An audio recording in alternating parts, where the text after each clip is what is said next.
Or worse, because you're so unfamiliar with healthy, you just call it boring.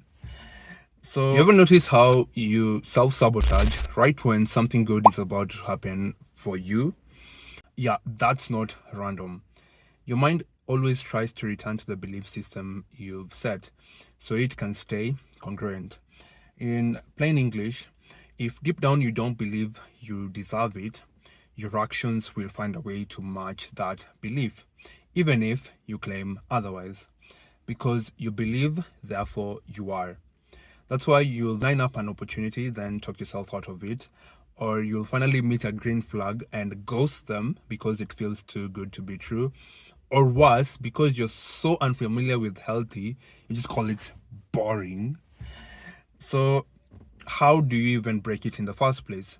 You have to change your beliefs. So, start small. Notice the moments you talk yourself out of opportunities, or when you talk down to yourself, and challenge that voice instead of obeying it. And if you try something and it doesn't go your way, remind yourself it's cool. At least I tried. And have a conviction that something even better is on its way. That's positive expectancy. Language really matters. But the problem is, insight alone isn't enough. Sometimes you know you're about to self sabotage and yet you still do it. That's cognitive dissonance. Your body learned defense mechanisms a long time ago, and sometimes it hits autopilot. So, alongside new beliefs, you've got to unlearn those old patterns and replace them with better ones.